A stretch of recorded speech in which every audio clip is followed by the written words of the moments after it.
And welcome to Live Darts. We're here at Target HQ today and we've got a very special one. We've got Corey Cadby with us. Corey, first of all, welcome back to the UK. Good to be back. Oh mate, it's absolutely brilliant to be back. Long time coming, but I'm here.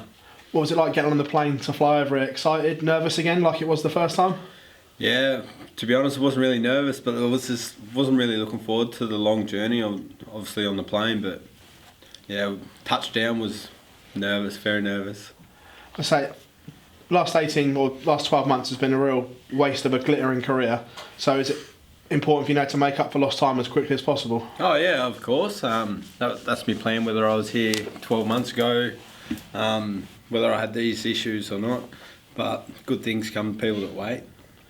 Whilst you were home in Australia, what was it like in your own words? Because you see all these tournaments going on around the world and you should have been part of them. What was that like? It was an absolute nightmare. Absolute nightmare. Knowing that I should be in these tournaments, watching some games that wasn't top quality, it was a nightmare. World Series last year as well, obviously you had to miss one of the three in the Oceanic region, but playing in the two in Melbourne and Brisbane, did that give you still the taste of what could be, or was that more frustrating knowing that it was only going to be a little glimpse? It was very frustrating, but knowing like where I stood again, obviously playing Simon at both, I think that was pretty predictable. But yeah, it was good to get a win and obviously be back on the winning board. Was the frustrating thing for you not knowing what was going on all the time? Obviously your paperwork was in, and from when it went in to when you found out, that not knowing, was that the worst bit? Yeah, well, not knowing whether my career is going to be continuing or whether I had to get a day job. It was actually very scary.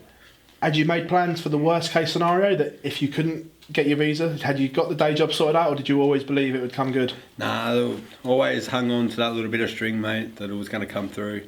And yeah, thank God it did.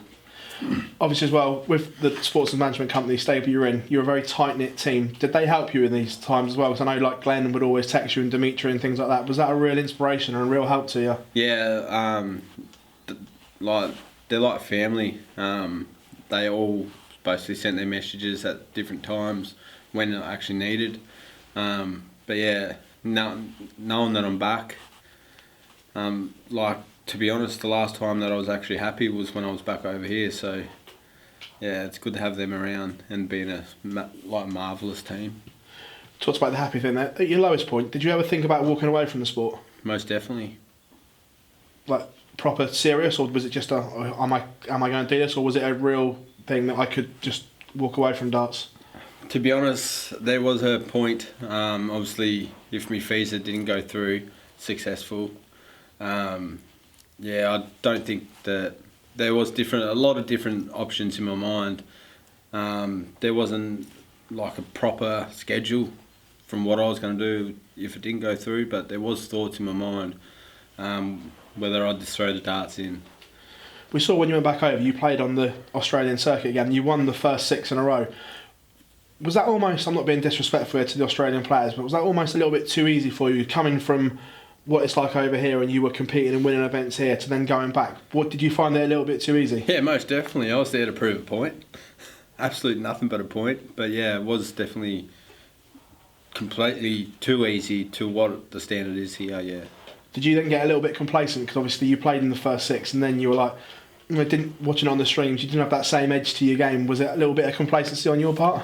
Yeah, there was actually a little bit, but then I wasn't allowed to play no more, so yeah, they tried to stop the king. Is that possible? Can anyone stop the king? No chance. Obviously, you're back over here now. Where is your game right now? Because you left and your game was up there with the very best. Is there going to be some ring rust, or do you expect to start where you left off? Start where I left off. Most definitely. I'll be coming straight in within the probably 3 weeks. I know that I'm going to be taking out another tournament or popping in a 9-data. So the match play is on the horizon. Have you given up on that, or do you still think you can make the Winter Gardens? Of course I can. I know I'm going to make it, and I'll be disappointed in myself if I don't. Have you set yourself target? I know the ranking's done on money. Roughly what you need to get there? I have no idea. I just know that I'll make sure that I'm there. I spoke to Mac about it. I think that he said I only needed probably £20,000 or something like that. But yeah, I'll cover that. Obviously from there, Ali Pali is probably the ultimate goal, but obviously there's lots of tournaments in between then. But we've seen you once at the Palace and you set it alight. Is that a massive focus to where you want? Oh, to be honest, that was my first thing that I said to Mac Nolan, that once I got my visa, the Ali Pali, obviously because I've been there once, and you want to be there every year after being there once. But now knowing that I'm back on the circuit, I will be there, and I don't have to qualify through Australia or whatnot. So yeah, I'm really, really looking forward to that. Are you aware of the hype around you in the UK? Because it said the game's lost characters over the last 4 or 5 years, and you're in that bracket. Are you aware of the hype and the anticipation of you coming back? No, I don't think I really am. Probably 40% of me is aware, but no, not really. Again, I'm going to go back to last year and your happy times, because no one's really had a chance to speak to you since. What was the UK Open like for you? Because it was your first crack at a PDC major. You got to the final, come just short against Gary, but what was that whole experience like of playing in the UK Open, getting to your first major final?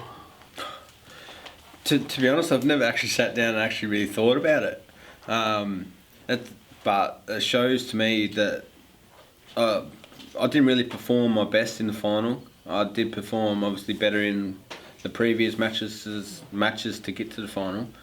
But yeah, I'm absolutely rapt and over the moon to be able to make a major final, and have my mother there and obviously my wife, well, wife to be, but wife, there to see it. Just shows that I've got big things coming. Does that give you the hunger as well to go one better? That you don't want that runners-up trophy again, you want the big one? Well, that's exactly right. To be honest, my World Youth Trophy, my runner-up trophy, I didn't even take back home. I only want to take the winning trophies back home. As well, the motivation for you coming back over is obviously your little girl. You've now got her on your shirt, so she's with you everywhere you go. Is that the huge and only motivation you've now got, is to support her? Yeah, and my family obviously, but just so she sees why I'm here, and that should be always on my mind, because obviously it should be on my shirt. So when she grows up, and obviously that I ain't there like I should be, but I'm here sacrificing things for good things for the future. Again, with the future and things like that, the fans have obviously played a big part in your journey as well. Have you got a message to them, message of support, because they've stuck by you as well? Yeah, thanks for the support of the last 12 months that I haven't been able to show myself, but the king is back and I'm ready to rumble. Corey, absolute pleasure. Thanks for taking time out of us here at Live Darts, mate. It's great to have you back, and we look forward to seeing you do great things on the dartboard. Pleasure, mate. Thank you very much. Thanks very much, mate. Cheers.